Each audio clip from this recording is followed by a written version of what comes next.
Krishna, dear devotees, my humble obeisances to you all glories to Srila Prabhupada. Thank you so much for joining. Today,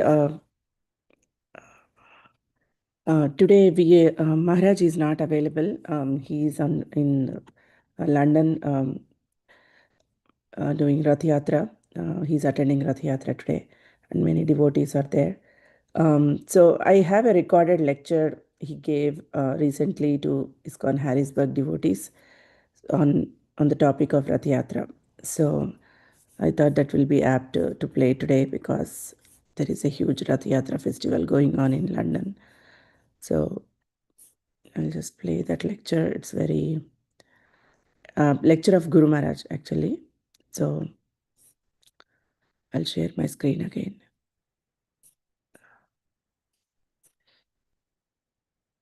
Jagannath Baladev Subramani ki Harinam Sankirtan ki jai.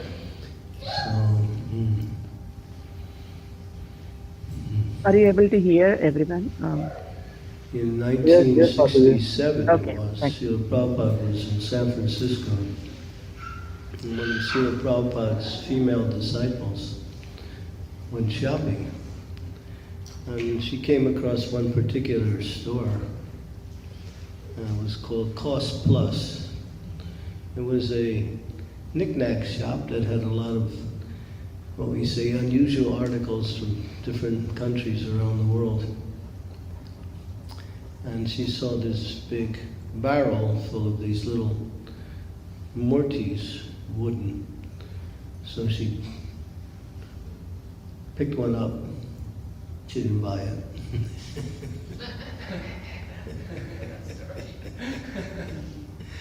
And she brought it, and she said, Prabhupada, I went to the store and I found this. What is it? And she put it on the desk. And Prabhupada immediately got up and paid his obeisances. It was a little wooden deity of Jagannath. And that's how Krishna consciousness, or at least within our society, Jagannath made his appearance. And Prabhupada said to her, are there two more? She said, oh, there's a lot more. No. Are there two different ones? More. So she went back and also did the 5-finger discount. And came back with Subhadra and Balaram. And then Prabhupada said, now we should have Rath Yatra. But then he commissioned, it was Malati who did this. And he said Malati's husband was Shamsura. He was also a carpenter. So he said, Prabhupada said we should make these deities. And he did. It took him a while. And that was the first deities in ISKCON, Jagannath Baladev Subhadra, 1967. And we had a Rath Yatra around the same time, this month in July. And all he had was a flatbed truck. That was the chariot. And they placed the deities there. One deity was facing left side, the other one was facing right side, the other one was facing in the rear. So that was the first Rath Yatra in ISKCON, 1967. Since then, Prabhupada has taken Jagannath Rath Yatra and arranged for practically all of the major cities around the world to honor this very important pastime of the Lord. This pastime is actually a very intimate pastime of Krishna. And Krishna was in Vrindavan, and he was there, and Kamsa, the very powerful and demoniac king of Mathura, wanted to make plans to kill Krishna. So he sent one of his representatives, who also happened to be a devotee of Krishna, his name was Akrura, to Vrindavan and somehow bring Krishna to Mathura. And the plan was to engage Krishna and Balaram in wrestling matches with these big, powerful wrestlers, and then kill them through these wrestlers. And then, of course, Krishna could understand the whole plan because Krishna is the Supreme Lord. He knows the hearts of everyone. He knows all things at all times and all places for all people. So, but he also wanted to go. So Akrura came, stayed in Vrindavan some time, and then it was announced that Krishna was now going to leave on the chariot of Akrura to go to Mathura. And this caused great anxiety amongst the residents of Vrindavan, because the residents know only Krishna, and Krishna knows only the residents. The intimacy and the relationship between Krishna and his residents is the highest form of devotion. And they don't even know that Krishna is God, and they don't care that Krishna is God, but Krishna is the most beautiful and most attractive personality. And therefore they love him for who he is, not so much because he's God. We worship Krishna because he's God, but when you learn about him, all about him, then you find he has qualities that are so outstanding that it's naturally get attracted to Krishna. Because he's all attractive. He's full in all of the opulences. He's all strength, all beauty, all knowledge, all renunciation, all fame, all wealth. And everything is there within Krishna in full. And this, therefore, he's called Bhagavan. Everyone in this material world somehow aspires for some opulence, some success, by either gaining wealth or gaining some position in society where they can also accumulate or gain wealth. Or there's people who like to exhibit strength, people who like to become famous for their strength. There are many people like that. There's others who are naturally beautiful, and they exhibit their beauty as a way to attract others. And sometimes they use their beauty in order to gain some position in some kind of theatrical or some kind of entertainment industry. And then they make what they say. They make some finances based on that. And then there's those who are very renounced. They have no desire to enjoy anything in this material world. And their whole life centers around giving up all of the activities of material life and simply engage in spiritual activities. They are known as tapasis, sadhus, saints. So that's an opulence also, renunciation. Fame, wealth, beauty, knowledge. There's people who are very knowledgeable, and their knowledge, they use it to attract others and gain some position in the world as being knowledgeable. Usually these people are not very good at anything else, but they have the ability to accumulate and to recite and to write books and impress people by their knowledge. So all of these things people chase after, but it's all there in Krishna. Therefore, when you worship Krishna, all of the qualities that people aspire for in this world are found within Krishna. And those who connect with Krishna also gain a portion of these qualities also. So, Krishna was now about to leave to Vrindavan, but the residents of Vrindavan were very unhappy that Krishna was leaving, but Krishna decided to leave because he knew if he went to Mathura, they would try to kill him, and it would be an opportunity for him to kill Kamsa. So he went, and he came, and of course he was met by a very powerful elephant named Kulayavapida. And this elephant, along with his trainer, attacked Krishna when he first came into Mathura. But Krishna actually killed the trainer and then also killed the elephant. You can see pictures of that. Krishna's so small, the elephant's so big, but Krishna is dancing around the elephant, and the elephant is trying to stamp him with his feet, but Krishna is, moving this way and that way. And Krishna is always, you might say, anyone who tries to hide things from God is a fool, because he knows everything. Anyone who tries to outsmart God is another type of fool, because there's no one more intelligent than him. In fact, he's the source of all intelligence in every aspect of life. So Krishna is there.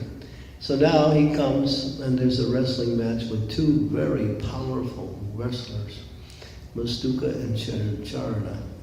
What's his name? Chanura.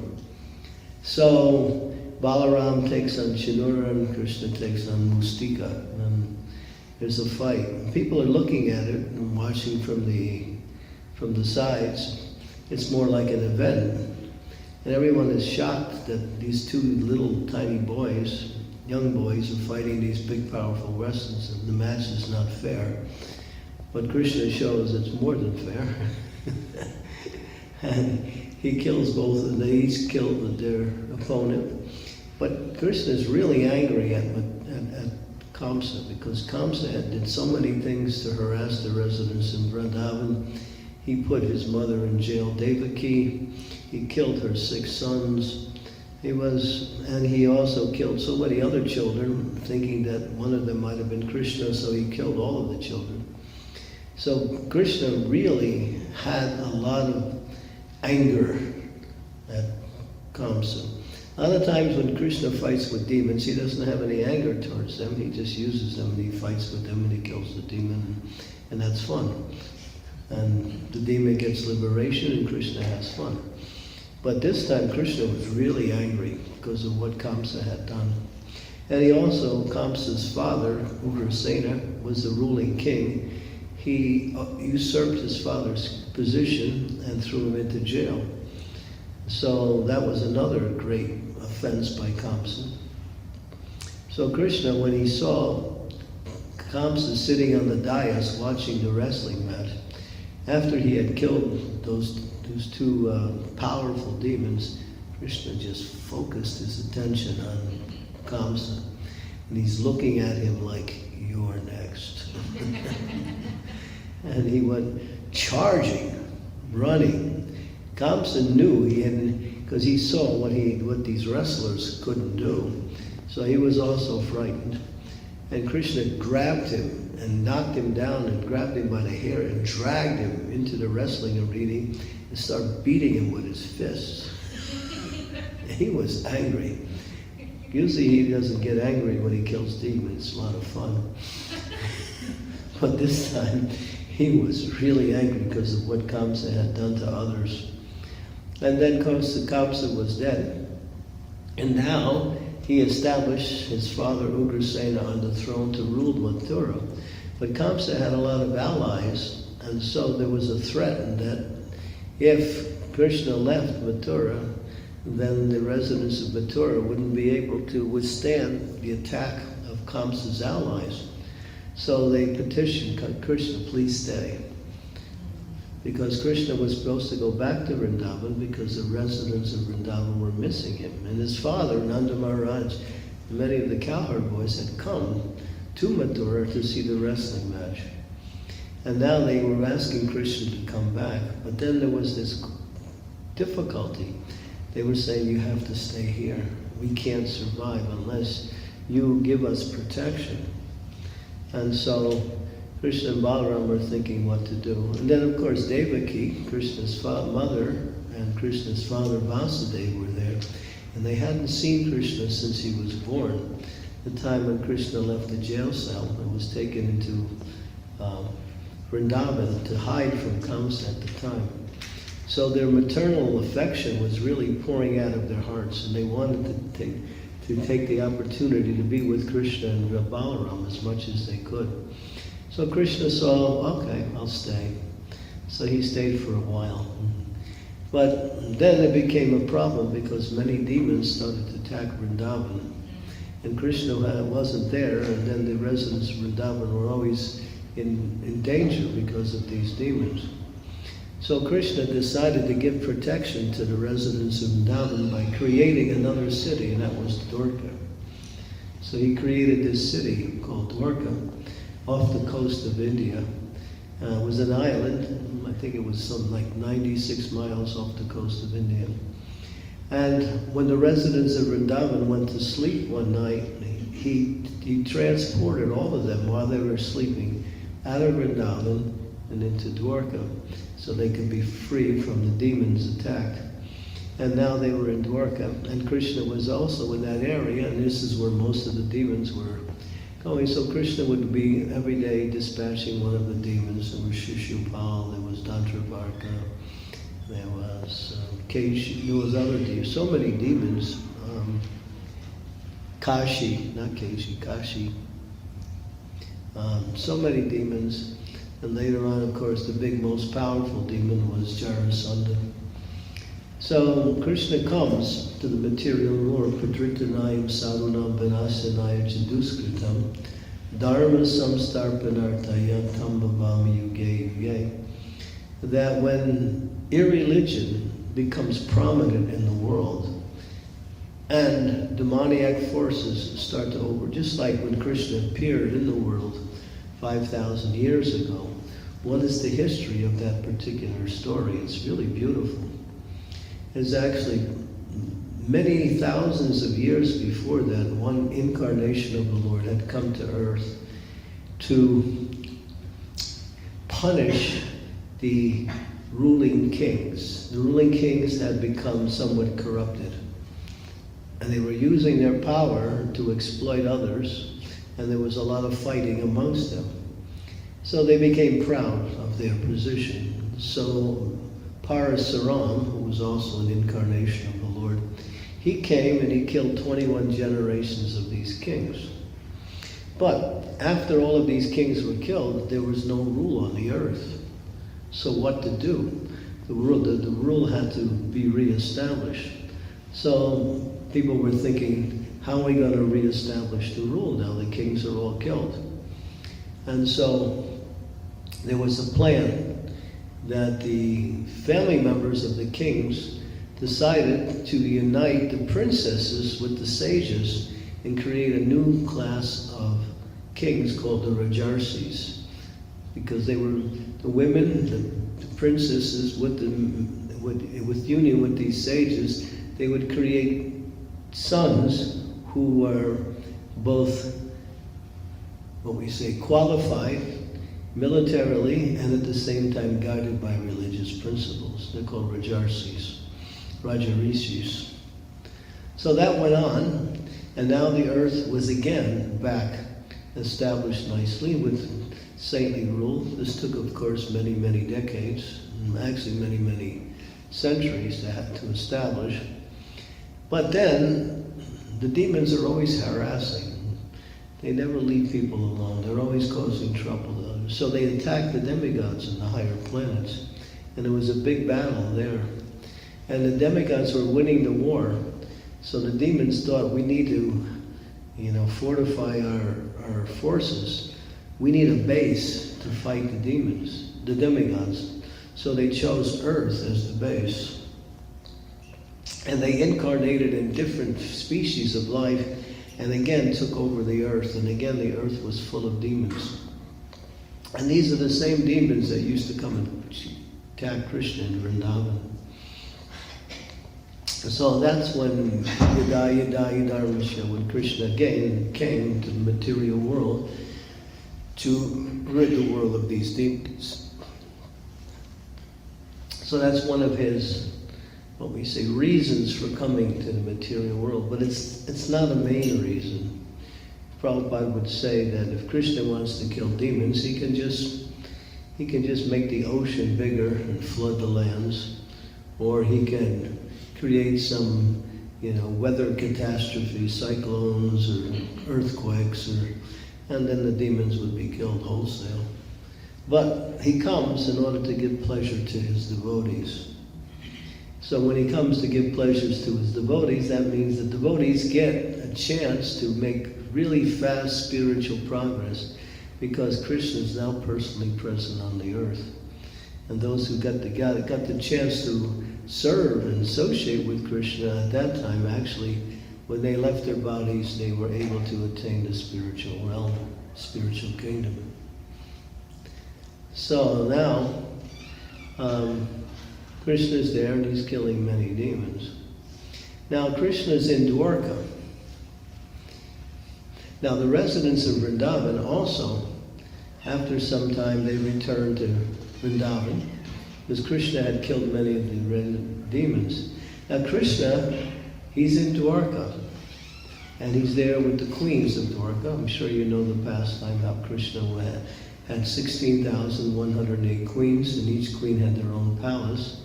And Krishna expanded himself into 16,108 forms in order to associate with each and every queen. when Narada Muni came to see Krishna in Dwarka, he was amazed because he walked into one palace and there was Krishna with one of his queens. They're playing chess. Then he goes to another place and there's Krishna playing with some of the children in another palace. He goes to another place and Krishna's doing something else. So every time he went to another place, it was the same Krishna, but the Krishnas were doing all different things. So Krishna can expand himself into so many forms, and each form of doing something different. The yogis, persons who have, what they say, yogic power, they can expand themselves up to 9 forms of themselves. You can do that if you practice. If you want 9 forms of yourself running around somewhere. But it's like 9 televisions, because each of the persons are doing the same thing somewhere. So we can, the living entity can expand himself up to 9 forms, but they can't, each of the forms are doing the same thing as the original form. So the living entity also has a slight power that Krishna has, but not in full. So now, Krishna is in Dwarka, and then when Krishna was in Mathura for a while, the residents of Vrindavan had come to see Krishna. And Krishna was feeling very happy to see them, but they were happy to see Krishna after being away from him so long. But especially Srimati Radharani and many of the gopis, they couldn't find the happiness that they normally experience when being with Krishna, because Krishna was in a different mood. He was surrounded by chariots and horses and military, and he wasn't the same Vrindavan Krishna. So there's a beautiful prayer.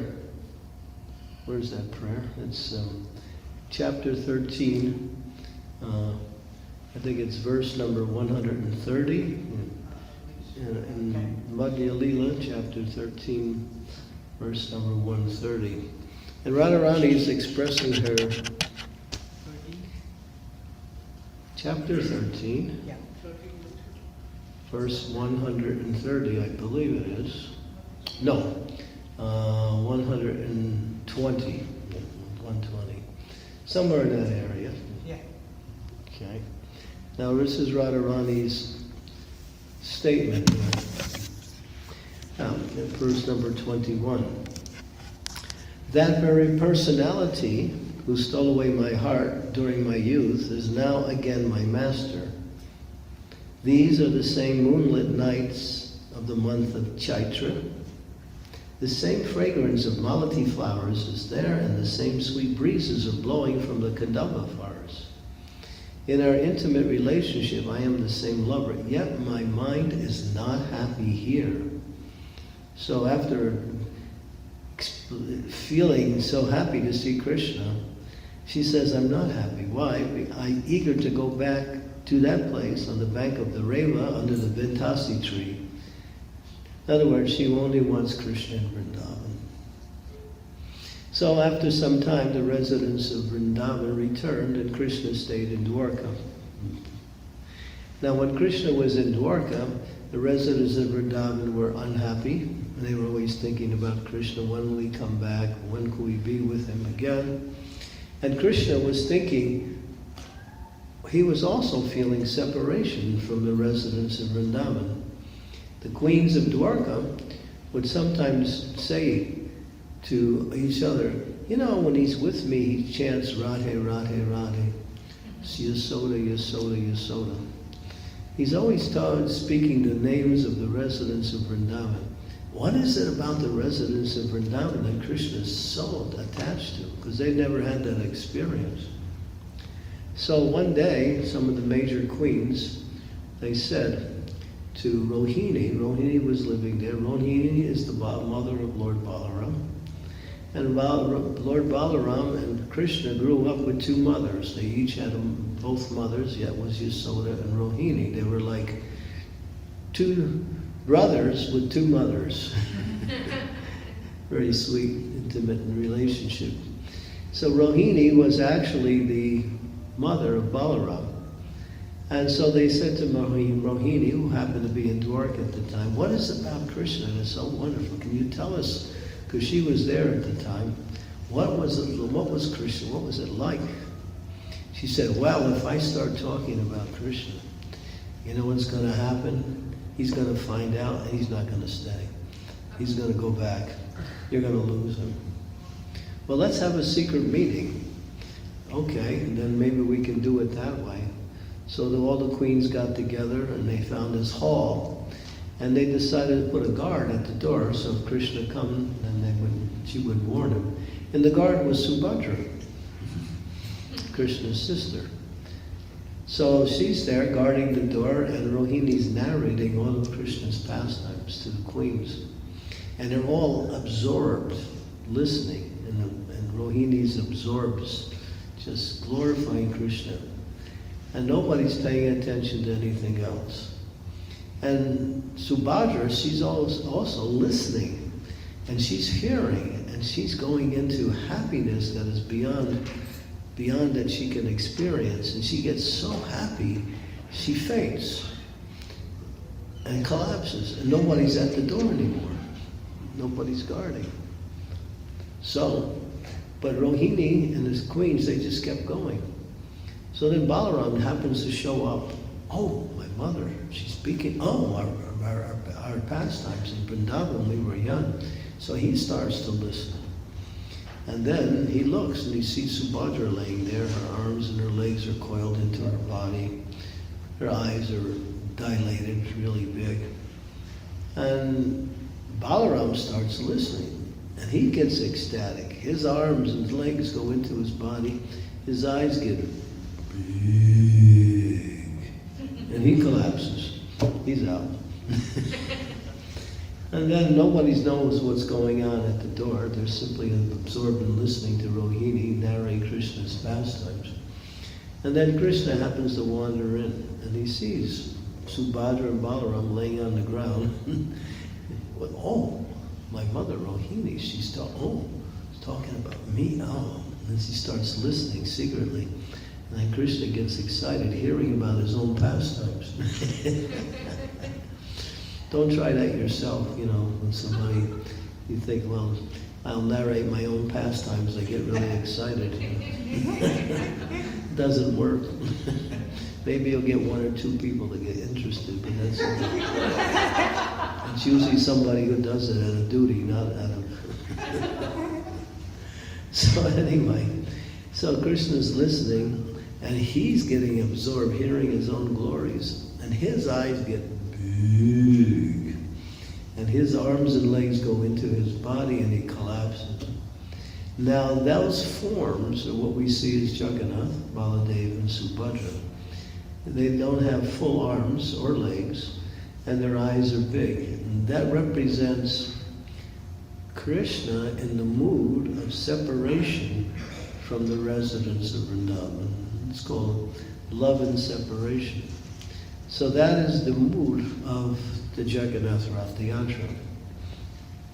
So after some time, Krishna decides to go back to Vrindavan. And the whole process of taking Krishna back to Vrindavan is Balaram is leading, along with Subhadra, in different chariots, and they're leading Krishna back to Vrindavan. Because Krishna is so much in ecstasy, he can't figure out which direction to go in. He's delirious in love of the residents, and therefore he loses his directions. So only by following Krishna, Balaram, and Subhadra. So finally, that's the whole Ratha Yatra ceremony. So Ratha Yatra actually means bringing Krishna back to Vrindavan, because the temple in Jagannath Puri represents Dwarkadham.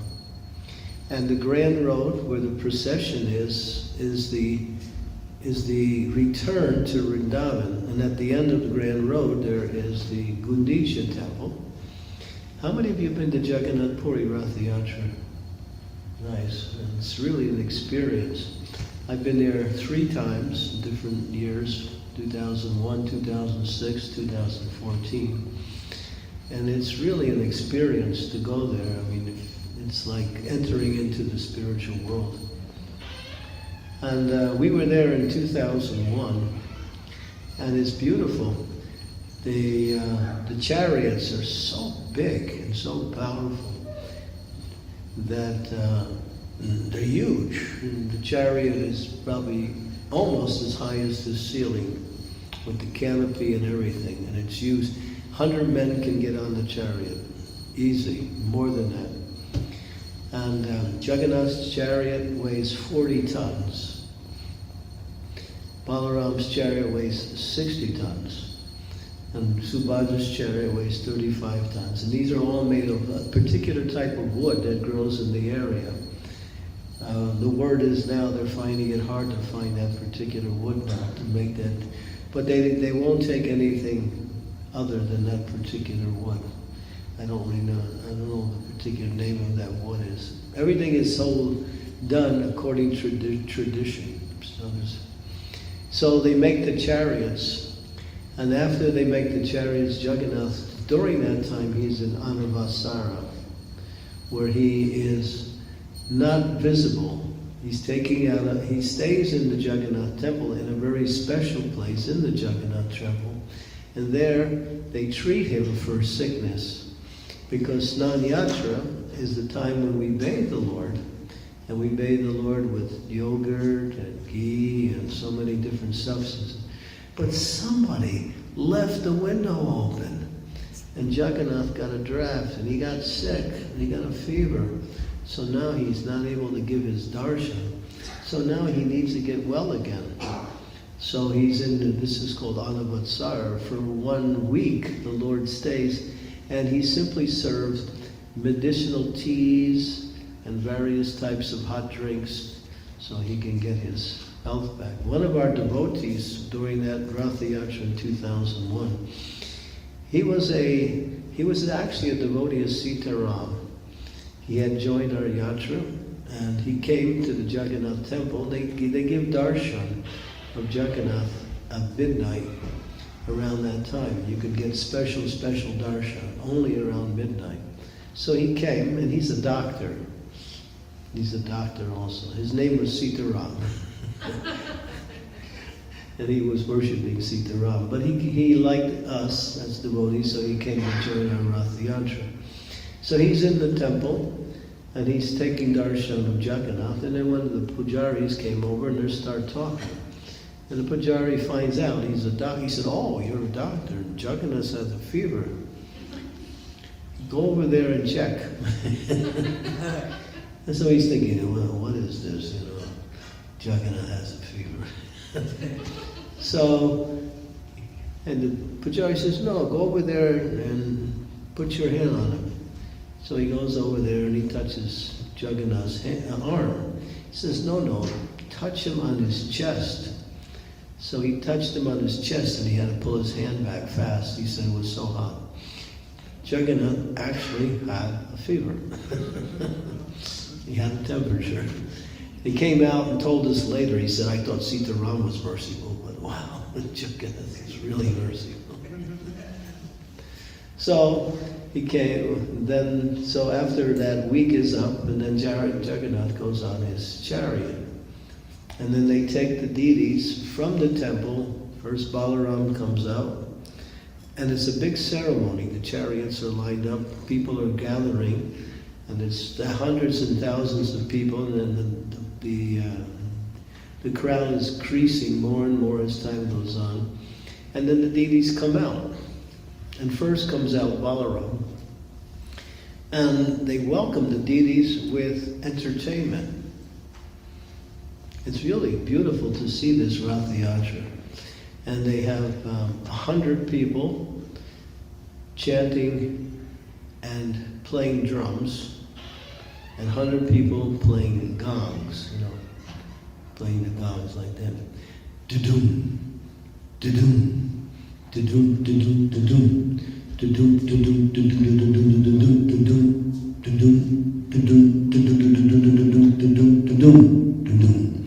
they're playing like that. They all play in unison. It's so beautiful. I hear it. And then they're jumping up in the air and they're hitting the gongs, and it's beautiful. And then there's fire twirlers. They have these sticks long sticks with big rags on the end, and they dip the rags in oil, and then they light the rags on the end, and somebody spins these sticks, and it goes up in the air, and the fire is spinning around, and they catch it.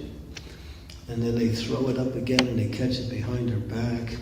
There was one girl, while we were watching it, she had done this her whole life. She was only 14, and she was rolling on the ground and spinning it at the same time while she was rolling on the ground. She was so good at this. So this is all for the pleasure of the Lord. It's all for just to entertain the Lord as he's coming out of his temple to get ready for his travels to Vrindavan Dham. So that takes hours.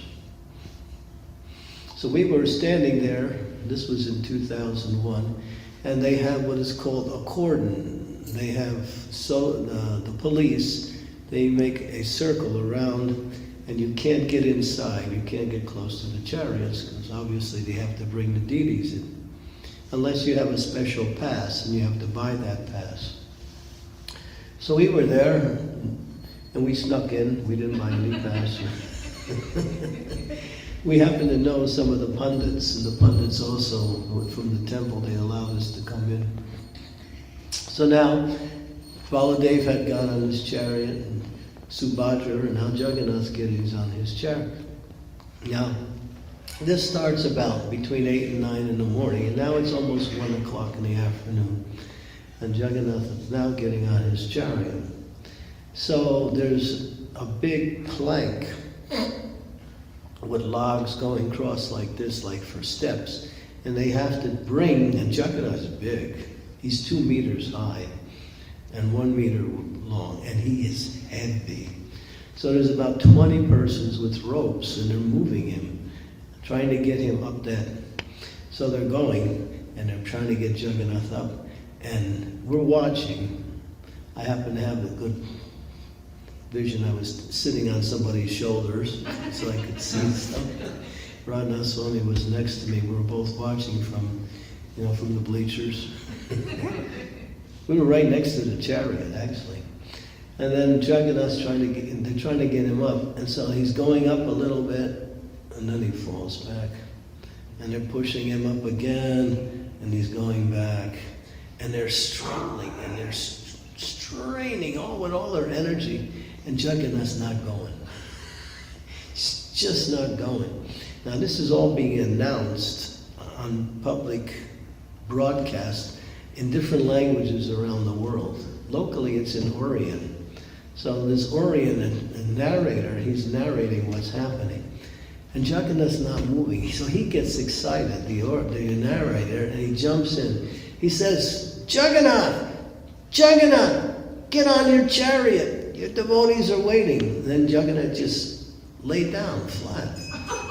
Now he couldn't move at all. So they're holding him down. They can't get him up. And then the narrator says, come on, Jagannath, it's no time to go to sleep. Get on your chariot.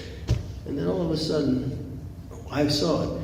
Jagannath went, choop. He went straight up, and he went right up, effortlessly. They hardly even did anything to get him up. So Jagannath likes to listen to his devotees. This is it. When you go to Jagannath Puri, you're in the spiritual world. There's no question about that. It's a whole different realm of existence. Jai Sisi Gornitai Ki Jai.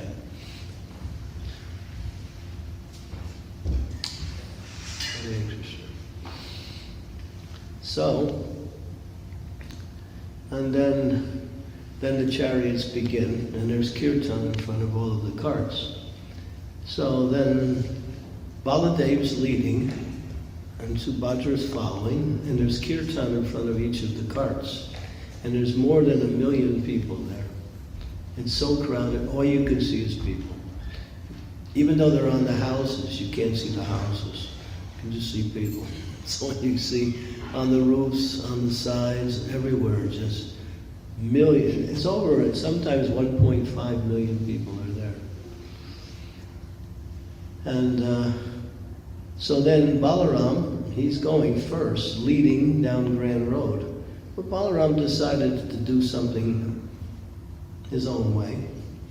So what he did was, he starts going off to the side instead of going down the middle. And now they have the chariots are huge, and there's no steering, and there's no brakes. They just pull.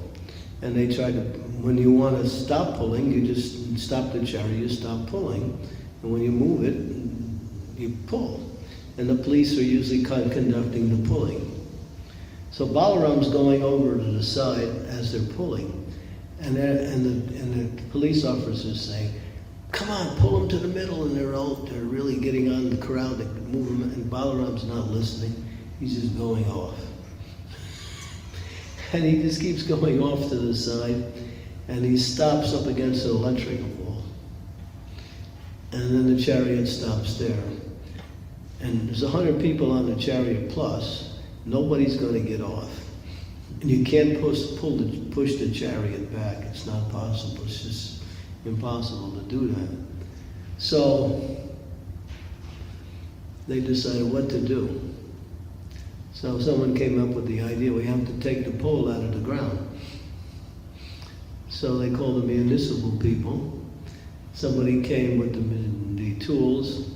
Some other person climbed up the pole, unhooked the wires, and then they dug the pole out of the ground.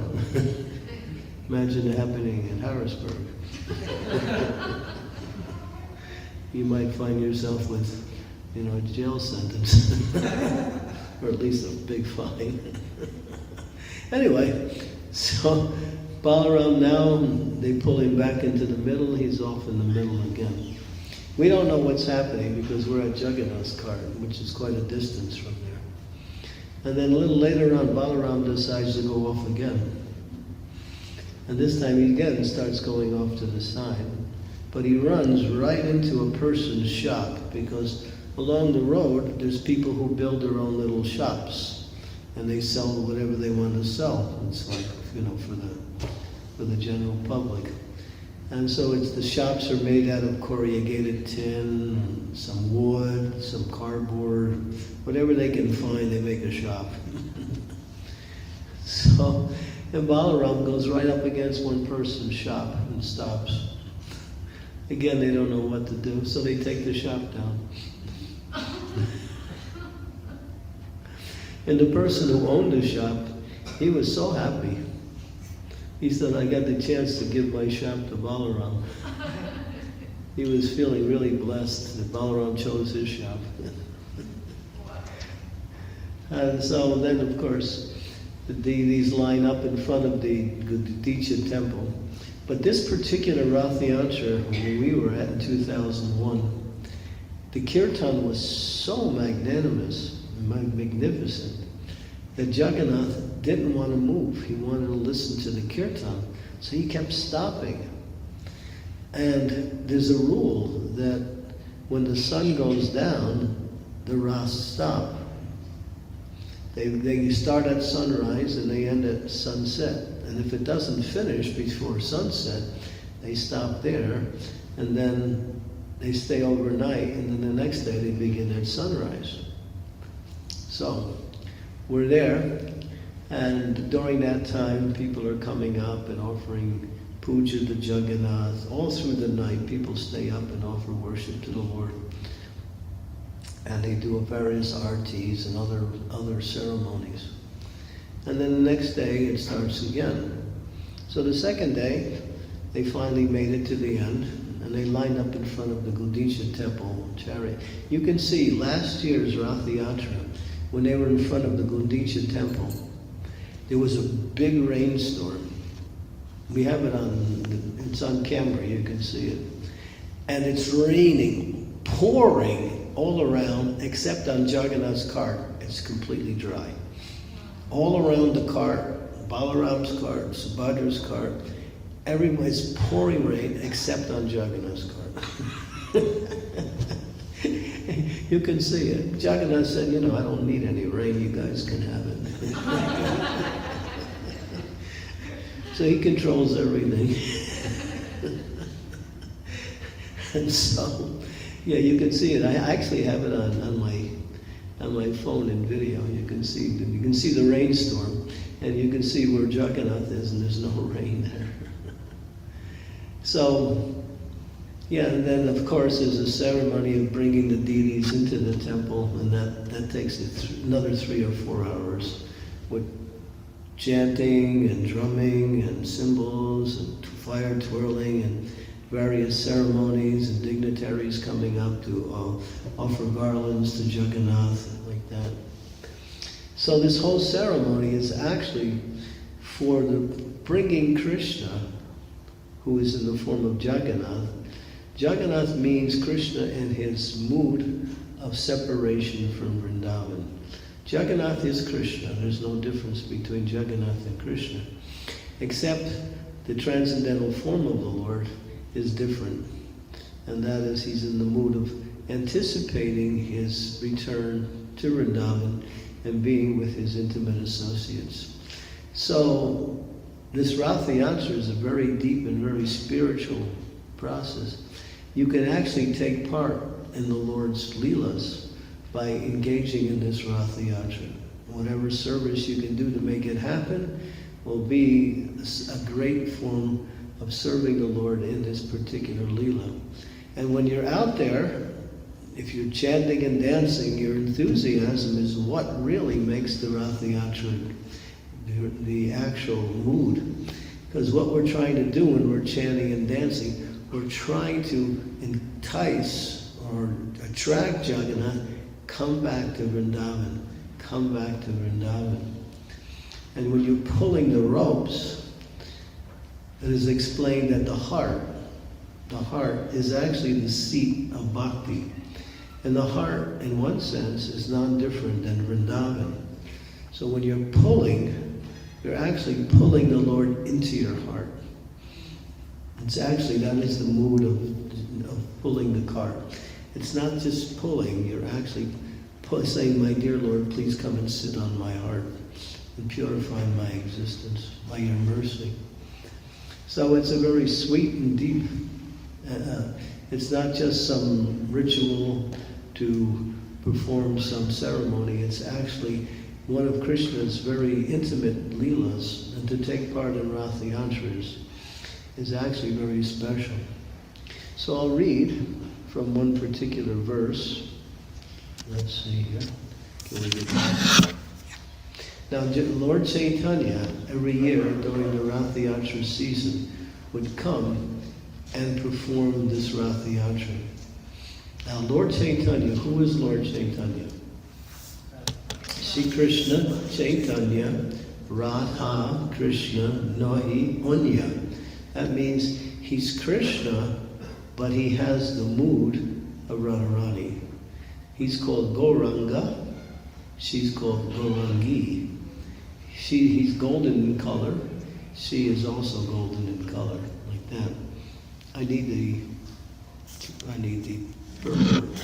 purport for 119. 119? Yeah, this verse here. Okay. So this describes when Lord Chaitanya was performing Ratha Yatra one year. I'll describe, it's a little lengthy, but if you listen up, you can understand much more deeper what is this pastime. And this is by Srila Prabhupada's spiritual master, Srila Bhaktisiddhanta Saraswati. He describes the ecstasy that Sri Chaitanya Mahaprabhu was found. Now you have to understand, Lord Chaitanya is in the role of his devotee. Although he's the Supreme Lord, he's in the mood of his devotee. So it says here, after Krishna gave up the company of Vrindavan, Krishna, the son of Maharaj, engaged in his pastimes in Dwarka. When Krishna went to Kurukshetra with his brothers and sisters and others from Dwarka, he again met the inhabitants of Vrindavan. Sri Chaitanya Mahaprabhu is Radha Bhava Duti Suvalita. That is, he is Krishna assuming the part of Srimati Radharani in order for him to understand Krishna.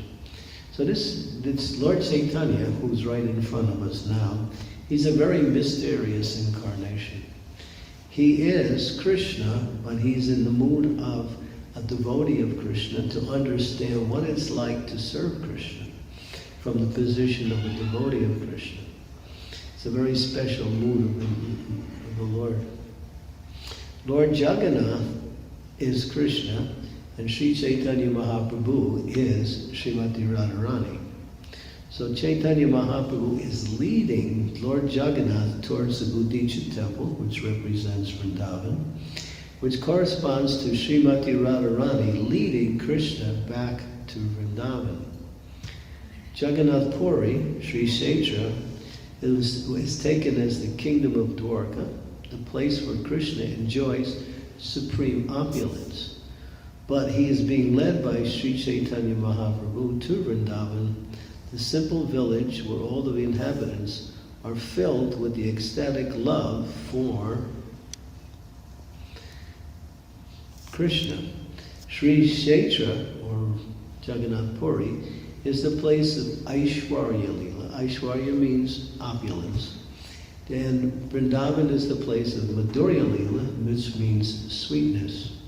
Sri Chaitanya Mahaprabhu, following at the rear of the Rath, indicated that Lord Jagannath, Krishna, was forgetting the inhabitants of Vrindavan. So Lord Chaitanya, this is a mood, there's an exchange between Lord Chaitanya and Lord Jagannath. Lord Chaitanya, in the mood of Radharani, is saying, you forgot us, but I want to see how much you remember. So he goes behind the chariot. Although Krishna neglected the inhabitants of Vrindavan, he could not forget them. Thus, in his opulent Ratha Yatra, he was returning to Vrindavan. In the role of Srimati Radharani, Sri Chaitanya Mahaprabhu was examining whether the Lord still remembered the inhabitants of Vrindavan. When Chaitanya Mahaprabhu fell behind the Ratha Yatra cart, Jagannath Dev, Krishna himself, understood the mind of Srimati Radharani. Therefore, Jagannath sometimes fell behind the dancing of Sri Chaitanya Mahaprabhu to indicate, I have not forgotten. Thus, Lord Jagannath would stop the forward march of the Ratha Yatra cart and wait at a standstill. While Jagannath was waiting, Lord Chaitanya, in the mood of Radharani, immediately came forward to Krishna. At such times, Lord Jagannath would proceed ahead very slowly. These competitive exchanges were all part of the love affair between Krishna and Srimati Radharani. In that competition between Lord Chaitanya's ecstasy for Jagannath and Jagannath's ecstasy for Srimati Radharani, Sri Chaitanya Mahaprabhu emerged successful. Now this is the pastime. It describes very beautifully the mood between Lord Chaitanya, who is Radharani's mood, and Krishna, who's Jagannath, who's in the Krishna's mood. They're exchanged. Do you still remember us? And then she's testing him, and then he shows he does remember, like that. So it was the ecstasy of Radharani's love for Krishna that brought Krishna back to Vrindavan, like that. So this is the meaning of this Ratha Yatra ceremony. It's very beautiful. So next week you'll have a chance to do a mini version of it. So try to get into the mood, because when you get into the mood, you get into the happiness of this whole thing, to bring the Lord back to his place in Vrindavan, like that. So we chant and dance very enthusiastically, showing the Lord how eager we are for him to return to Vrindavan.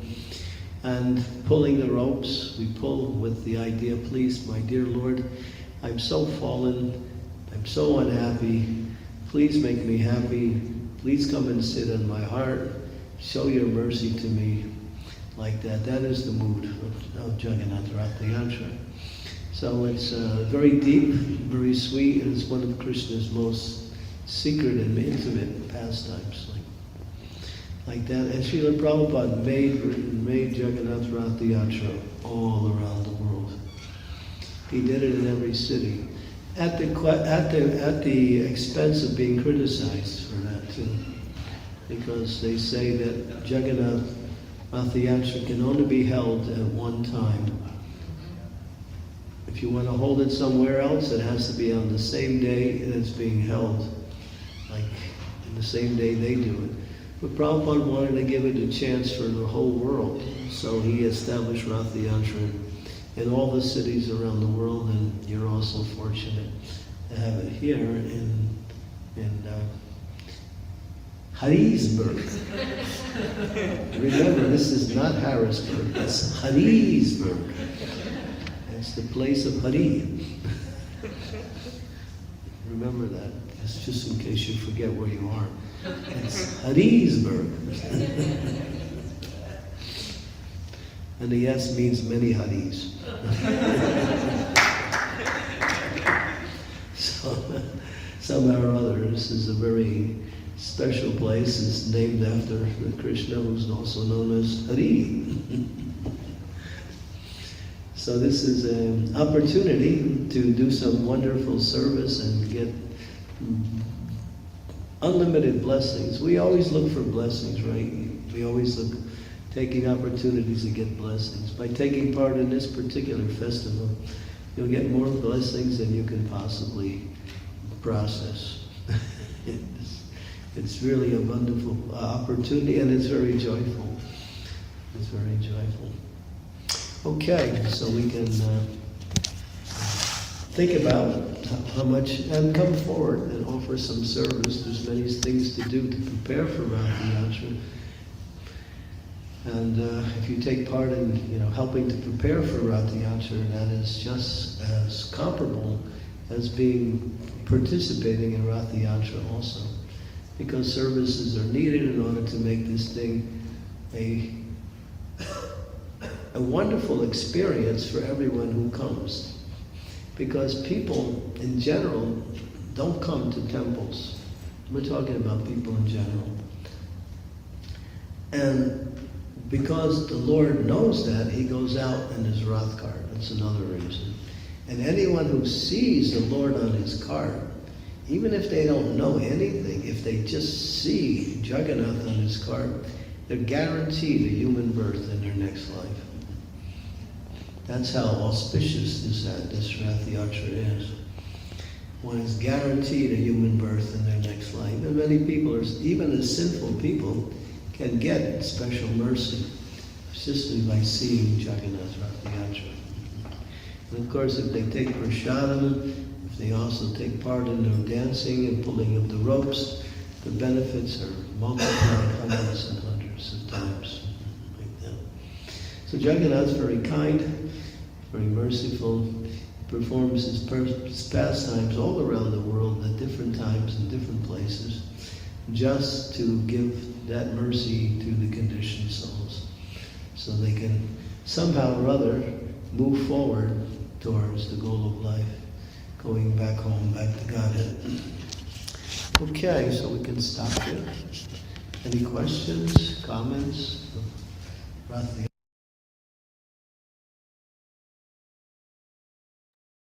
Hare Krishna. Thank you so much for listening. Such a wonderful class on the topic of Rath Yatra. Maharaj explained very well the pastimes and also how the process of Rath Yatra started and how Srila Prabhupada brought Rath Yatra to ISKCON. Yeah, it's very wonderful experience. Hope you all got an opportunity to participate in Rath Yatras. And yeah, any comments or anything you want to share, please go ahead. Mataji and Prabhuji. Yes, Prabhuji, please go ahead. You're on mute. Vrishabhanu Prabhu, please unmute yourself. Hare Krishna. Hare Krishna. To be honest, I would rather be today in Rath Yatra in London. My heart is sad and missing it. Guru Maharaj is there. I usually attend Rath Yatra, but this year I'm not fortunate because I had fallen and I have ankle injury. But it's on the mend. Still, I thought hearing Guru Maharaj about Rath Yatra brings some joy and passion in the heart.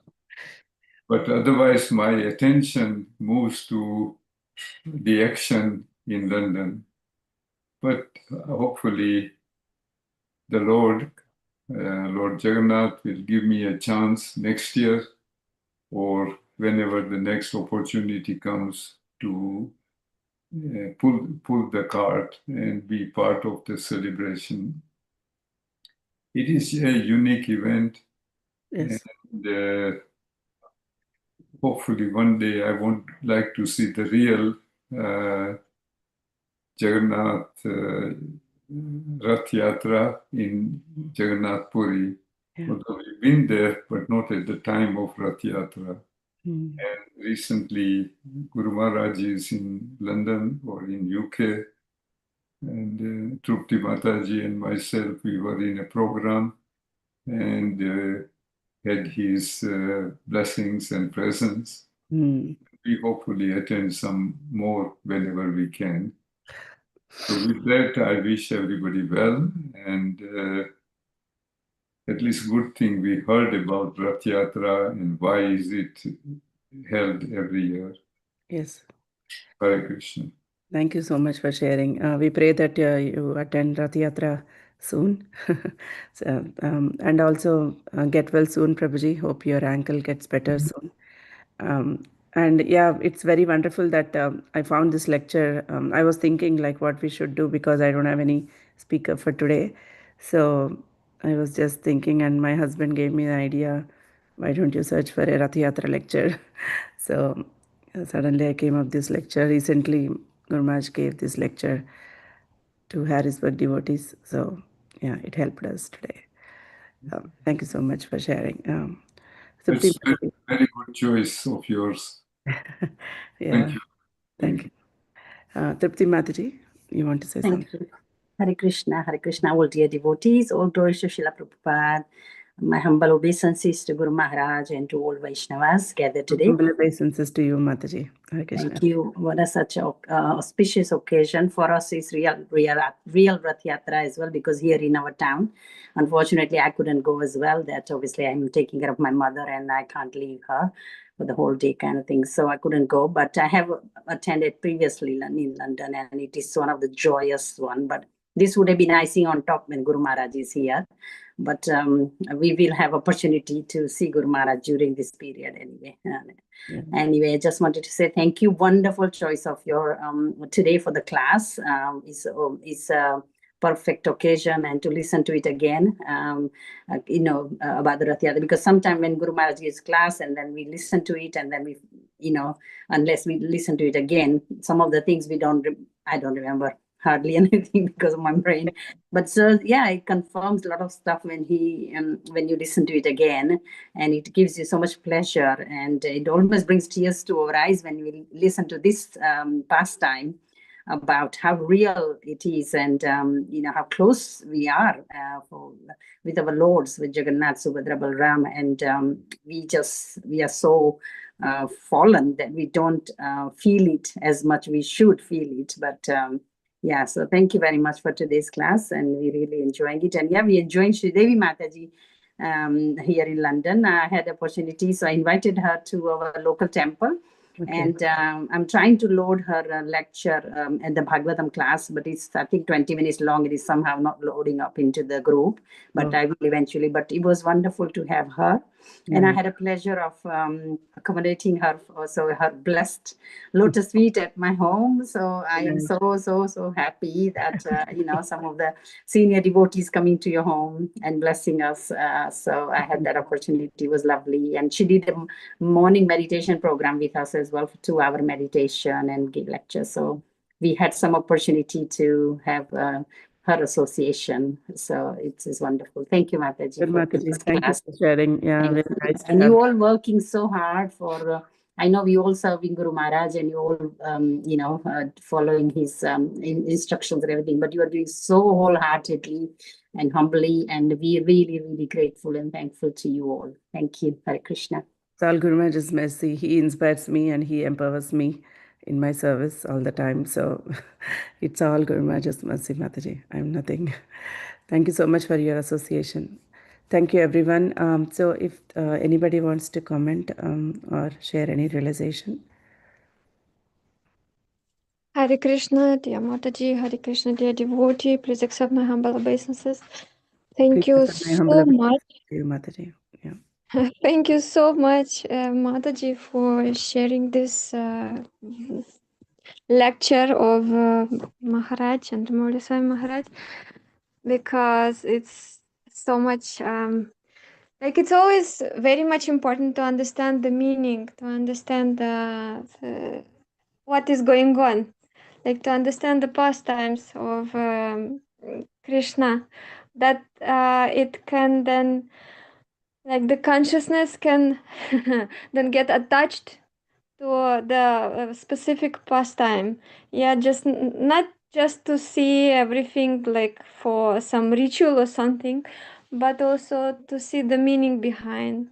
And it was so much deep, and this like when Maharaj, when he's sharing with so much realization, of course. That's why the consciousness is go, like it was like a movie. When he was telling everything, like Yes, it was yes, visible, that's true. visualized. We can visualize, and we feel that we are there, we are there watching whatever he's saying. Exactly, Yeah. exactly.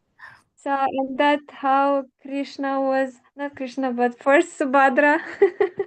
Subhadra Ma was listening, then Lord Balaram, then Krishna already, and how he was moving on the chariot, and his, like the attitude to devotees. And that even this relationship between Krishna and devotee, that can also like little bit you could put the consciousness, your consciousness, at least little bit, by not being on that level. And yeah, it's the best choice.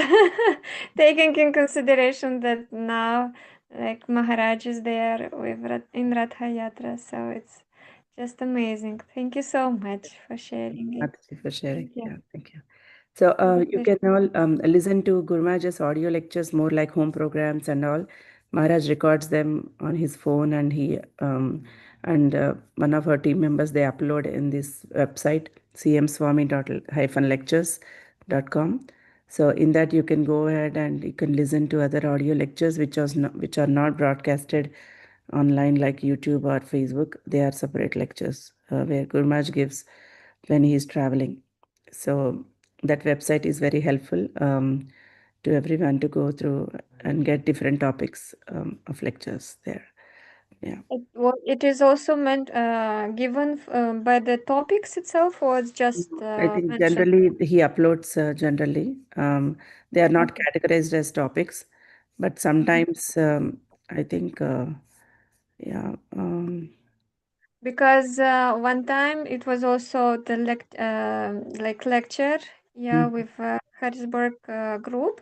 So the Mataji, she was asking, like there was discussion between the relationship between devotees. Yeah, so the mm. cooperation between devotees, and he was saying that he has it somewhere. So and he Yeah, was that sharing. is there here, Mataji. In when Maharaj came to Dallas, he gave that lecture. Um, Okay. yeah, I'll share. If I didn't know that Mataji wanted this, otherwise I would have shared with her. So thanks for telling me. So I'll share that link to Mataji here on June. Mm, And to me, please. I mean, or even like in the yeah, group. June 4th, 2025 house program. This is the Yeah, lecture. yeah. That time only. Yeah, that Yeah, time we were discussing it at the beginning yeah. of June. So that is the thing. And I'll share with Mataji, Harrisburg, Anasuya Mataji. Sure, And if possible, with me, Mataji, as well, if sure. possible. Yeah, I'll just put now in the chat if you can copy Yeah. the link. Yes, yes, yes. I mean, thank you. Yeah, that is on June 4th, Mataji, Cooperation and Challenges. Anyway, the titles are there for the each and every lecture. So you Mm. can go through the titles and you can listen Oh, to them. yeah. cooperation and the challenges. Perfect. Yes, Yeah. yes. This was a wonderful class here in our, when Guru Maharaj came to Dallas, he gave this class for our new upcoming temple here. So how devotees should cooperate and should do, should work towards the temple. So that was the lecture. Yeah. Great. Thank Thank you so much. you. Nice to hear about the upcoming Yes, temple. Mataji. Yeah, thank you. Tripti Mataji, you want to say something? No, sorry. No, no. Sorry. Okay, no problem. I'm just listening. Yeah, no problem. Thank you so much, everyone. We'll see you all again tomorrow with Guru Maharaj's class. So we'll end here. Hope you'll have a wonderful day today. And for us, it is Ekadasi today. And I hope for you all, it is tomorrow. Yes. Yeah. Yes, Thank you so much once again. Vanchakalpatarubhyascha kripasindhubhyo patitanam pavanebhyo vaishnavibhyo namo namaha. Shri Prabhupada की जय, गुरु महाराज की जय, श्री जगन्नाथ बलदेव सुभद्रा माई महारानी की जय, रथ यात्रा की जय. Thank you so much. Hare Krishna. Hare Krishna. Thank you. Hare Krishna, everyone. Hare Krishna.